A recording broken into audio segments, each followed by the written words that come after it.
Hello students, I am Ruchira Mukherjee. Today we are going to learn chapter 16, Control and Coordination in Living Organisms. Control and Coordination in Living Organisms.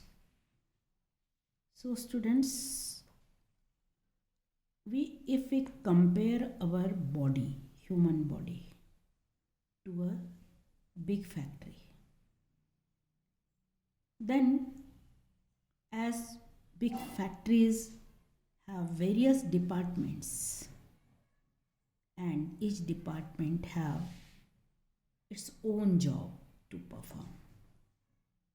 There is a manager to ensure coordination between all the departments, which is necessary for the smooth functioning of the factory.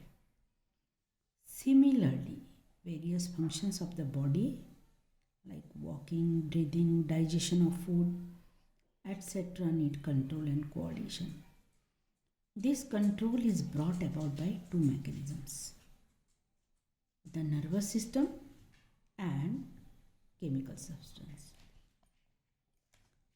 So students, अगर हम human body की तुलना एक बड़ी factory से करें, जैसा कि आपको पता है बड़ी फैक्ट्री, बिग फैक्ट्री में उस फैक्ट्री को अच्छे से रन करने के लिए वेरियस डिपार्टमेंट्स की ज़रूरत होती है.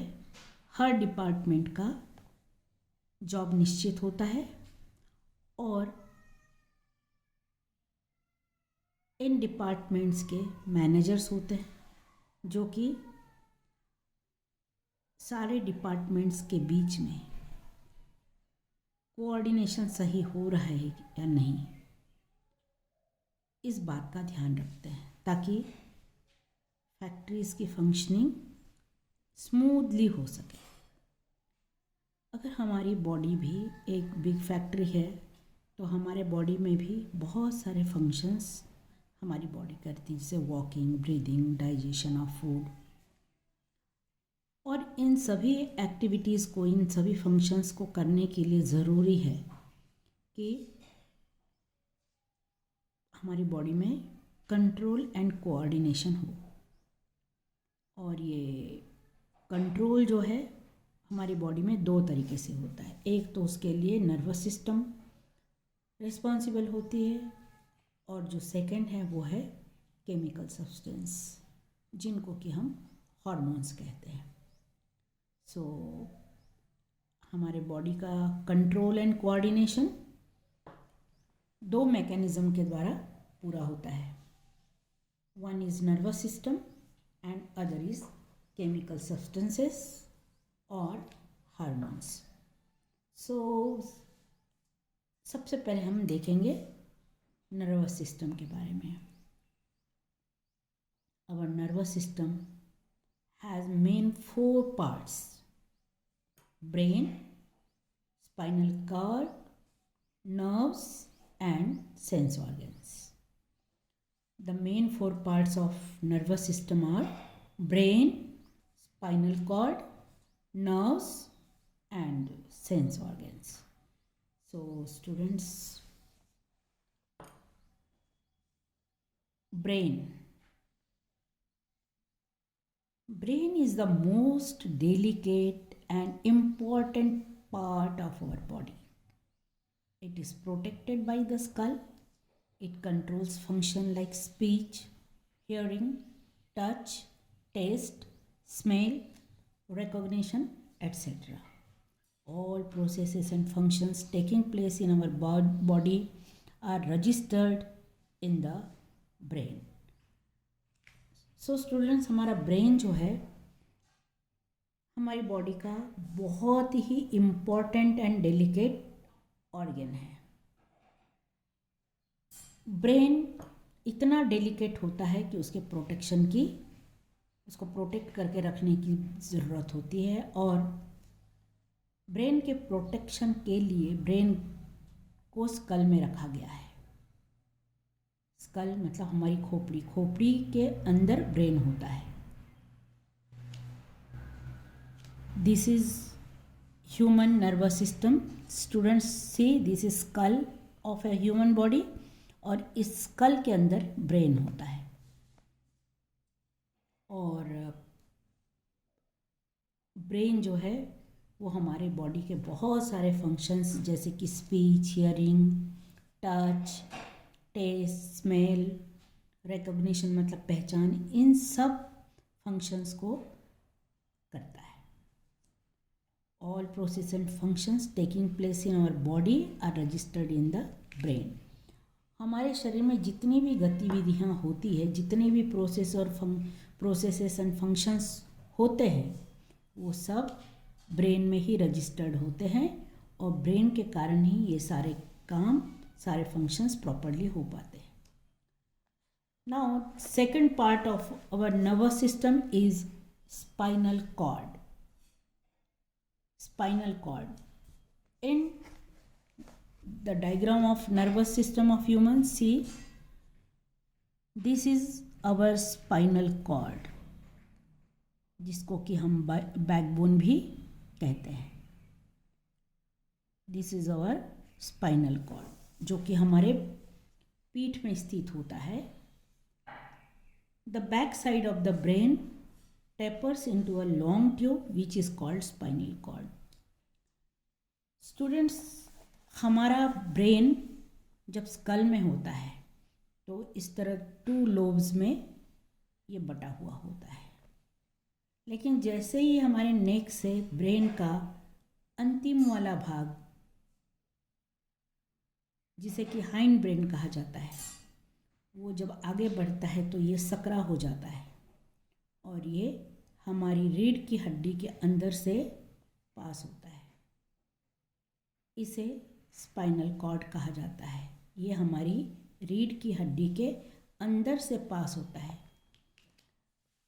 गर्दन से उतरते समय ब्रेन जो है बहुत ही टेपर या बहुत ही सकरा हो जाता है, जस्ट लाइक अ रोप, एक रस्सी की तरीके से, और इस तरीके से एक लॉन्ग ट्यूब बनाता है.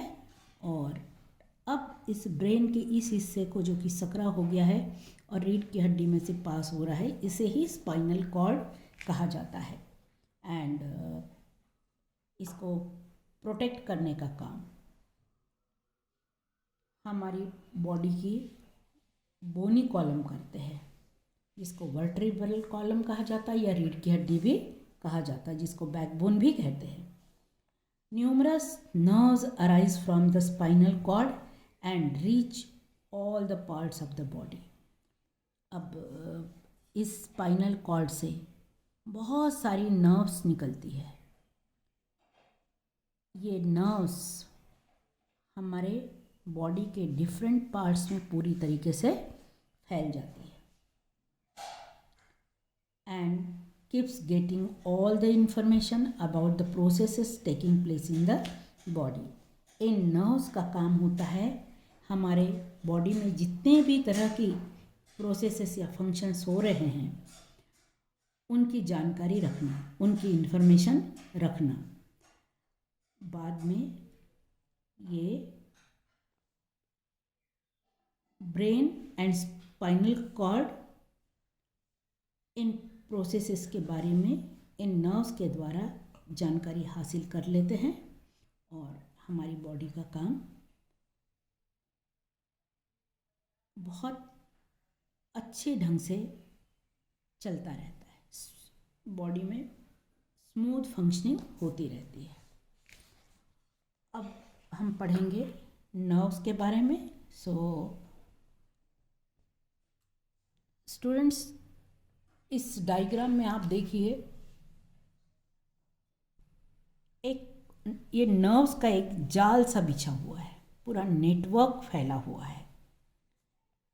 ये नर्व्स जो होती है थ्रेड लाइक होती है और पूरे बॉडी में इनका नेटवर्क फैला हुआ होता है. So nerves are thread like and are spread like a net throughout the body. अब ये नर्व्स भी जो है ये 2 टाइप्स की होती है. नर्व्स हर बॉडी के हर एक पार्ट के साथ कनेक्ट होती है और साथ ही साथ ब्रेन और स्पाइनल कॉर्ड से भी कनेक्टेड होती है। नर्व्स जिनसे कि हमारी नर्वस सिस्टम बनी हुई है, जो कि हमारे नर्वस सिस्टम का एक पार्ट है। आपने देखा एक पार्ट तो ब्रेन है, एक पार्ट स्पाइनल कॉर्ड है और थर्ड पार्ट जो है वो नर्व्स है। तो ये नर्व्स भी 2 टाइप्स की होती है। One is afferent nerve, AFFERENT, afferent, and other is EFFERENT, efferent. So nerves are of 2 types, efferent nerves and efferent nerves. So हम efferent nerve किसको कहेंगे और efferent nerve किसको कहेंगे? Those nerves which conduct nerve impulses from various parts of the body to brain and spinal cord are called efferent nerves. वो सारी की सारी नर्व्स जो बॉडी के हर एक पार्ट से इम्पल्सेस कैरी करती है, इम्पल्सेस लेकर के जाती है, इम्पल्सेस को पहुंचाती है ब्रेन और स्पाइनल कॉर्ड की तरफ, उनको कहते हैं afferent nerves. From various parts of body to brain and spinal cord, ऐसी नर्व्स है एफरेंट नर्व्स। और कुछ नर्व्स जो है जो कि नर्व इम्पल्सेस को कैरी करती है ब्रेन और स्पाइनल कॉर्ड से towards the various parts of the body. Brain और स्पाइनल कॉर्ड से भेजे गए मैसेजेस को बॉडी के हर एक पार्ट तक पहुंचाने का काम जो नर्व्स करती है उनको एफरेंट नर्व्स कहा जाता है। कई बार ऐसा होता है कि हमारा हाथ या हमारा पैर अचानक किसी गर्म चीज़ से छू जाता है। If our foot happens to suddenly touch a hot surface, तब क्या होता है? Immediately it moves away from the source of heat. जहाँ से हीट आ रही है या पैर में जहाँ पर हीट लगी है, हीट महसूस हुई है, वहाँ से पैर तुरंत हट जाता है। Thus our body senses the changes taking place around us. इस तरह हमारी बॉडी महसूस कर लेती है हमारे सराउंडिंग में जो भी चेंजेस हो रहे हैं। जैसे हमारे पैरों में गर्म लगा, अचानक ये गर्म लगना, इसको हमारी बॉडी महसूस कर लेती है। अचानक हमारे हाथ में कोई कांटा चुभ जाता है। हम फूल तोड़ने के लिए गए, गुलाब का फूल, और फूल तोड़ते समय अगर हमारे हाथ में गुलाब का कांटा चुभ गया तो हमारा हाथ तुरंत वहाँ से हट जाता है। कांटे का चुभना जिससे हमें दर्द महसूस हुआ, अब उसको हम अपनी साइंस की लैंग्वेज में कहेंगे स्टिमुलाई। मतलब वो हमारी बॉडी जिन चेंजेस को महसूस करती है जो हमारे सराउंडिंग में हो रहे हैं, उन चेंजेस को, जैसे कांटे का चुभना, ये बाहर से मिला हुआ एक सेंस है जिसको हमारी बॉडी ने महसूस किया, इसको कहेंगे स्टिमुलाई।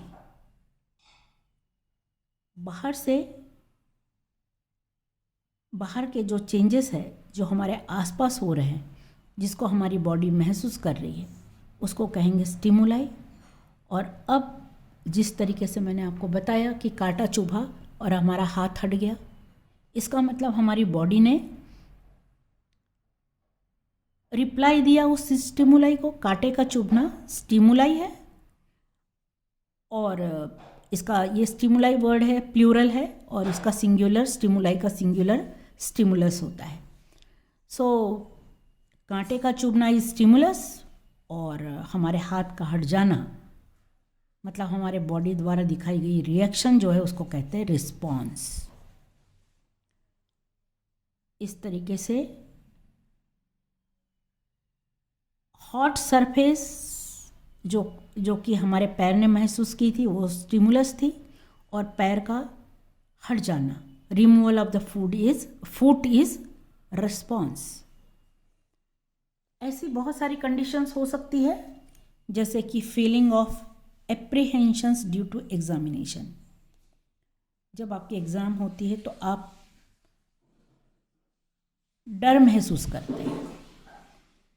यहाँ पर स्टिमुलस क्या हुआ, एग्जामिनेशन इज द स्टिमुलस, और रिस्पॉन्स क्या हुआ, feeling of apprehension is the response. जब आपको बहुत ज़्यादा ठंड लगती है तो आपके बॉडी में शिवरिंग होती है, आपकी बॉडी कांपने लगती है, तो ट्रेमलिंग ड्यू टू कोल्ड। इसमें स्टिमुलस क्या है, रिस्पॉन्स क्या है, cold is stimulus and trembling is response. Watering of mouth at the site of good food. जब आप कोई बहुत अच्छा भोजन देखते हैं तो आपके मुंह में तुरंत पानी आ जाता है। एक एग्जाम्पल ले लेते हैं, इमली।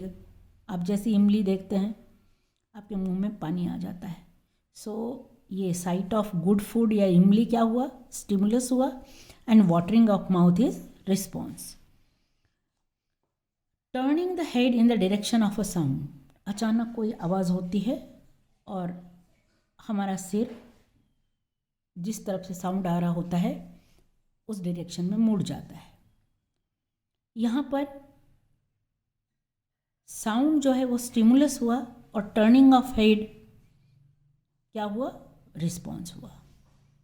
तो इस तरीके से ये जो प्रोसेस है स्टिमुलस एंड रिस्पॉन्स की, इसे इरेटिबिलिटी कहते हैं। इस प्रोसेस को इरेटिबिलिटी कहते हैं। In each of the above examples stimulus is being provided from outside of the body. Stimulus body को कहाँ से मिलता है, outside of the body, body के बाहर से मिलता है, इसीलिए हम इसको एक्सटर्नल स्टिमुलस कहते हैं।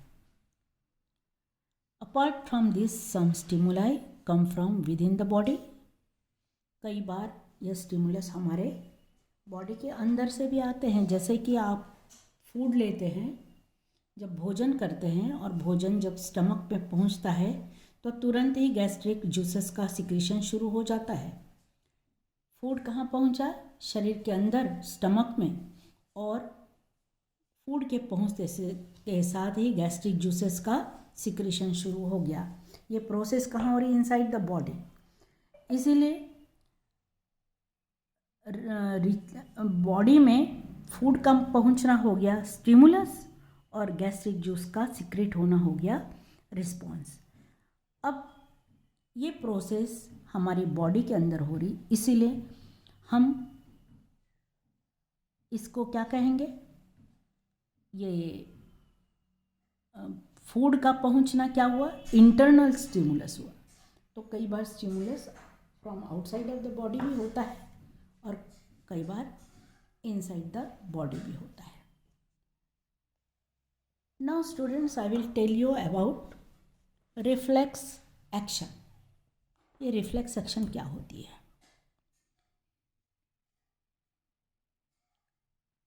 There are certain activities in our body which are not under our control। हमारे बॉडीज़ में कई सारी ऐसी एक्टिविटीज़ है जिनका कंट्रोल हमारी बॉडी पर निर्भर नहीं करता।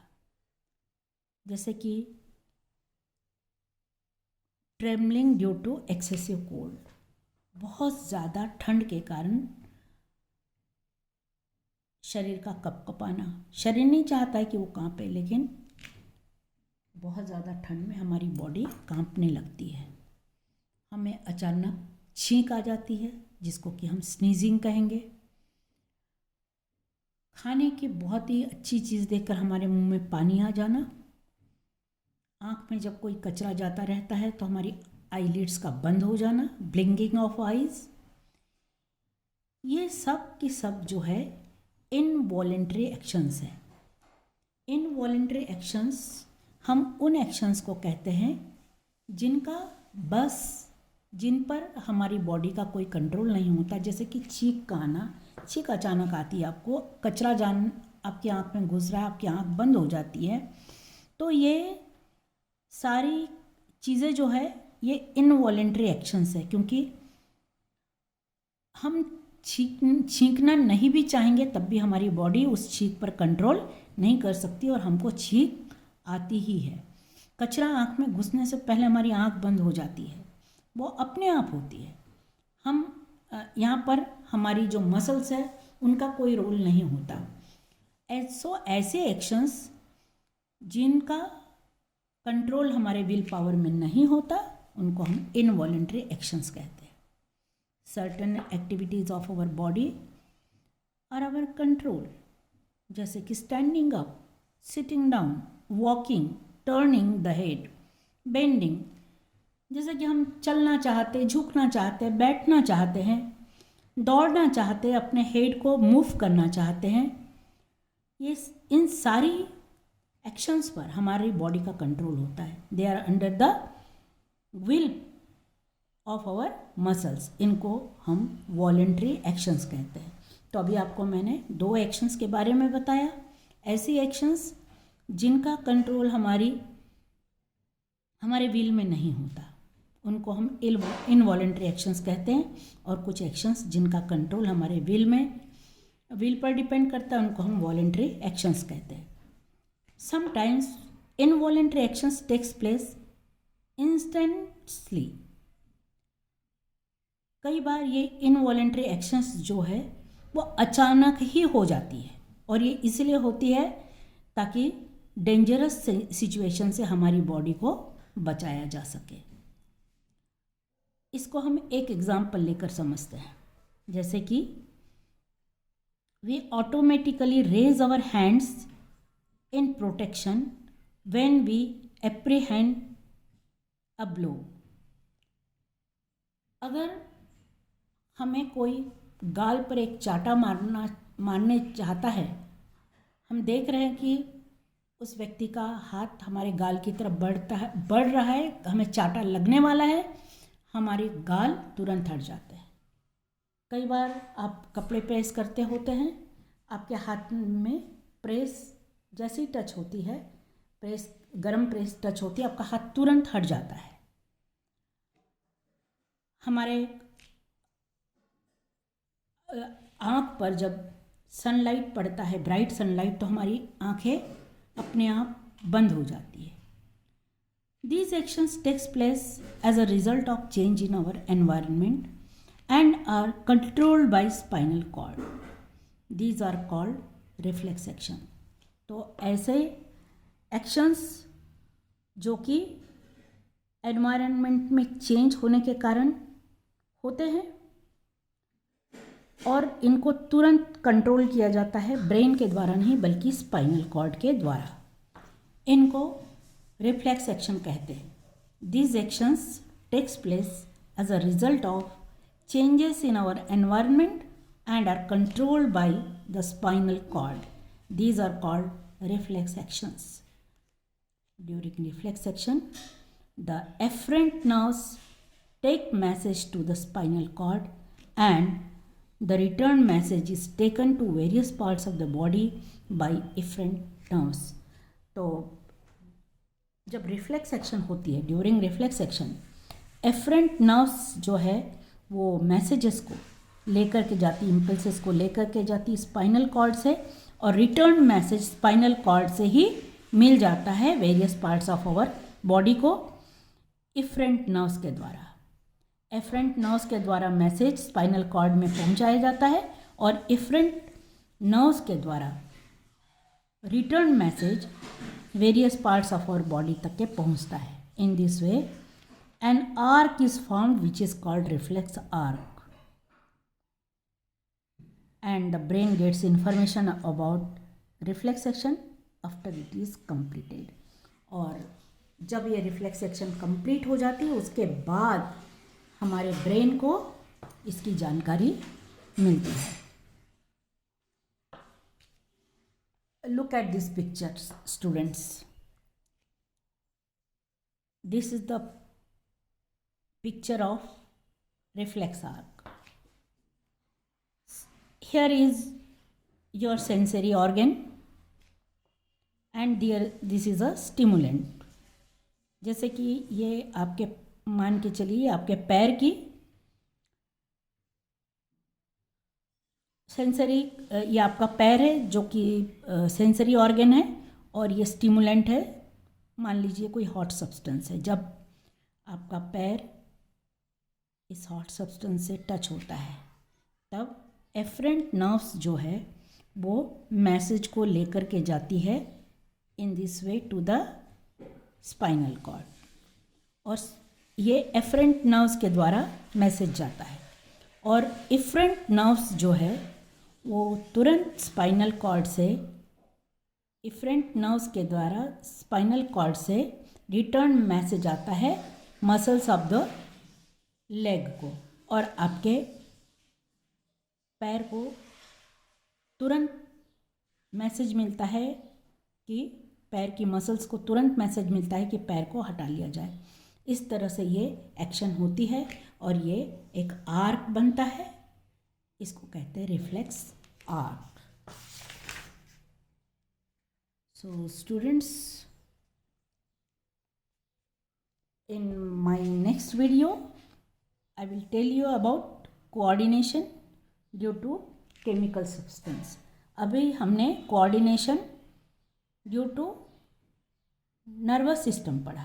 अब हम नेक्स्ट वीडियो में पढ़ेंगे coordination due to chemical substances. Thank you students, thank you for listening.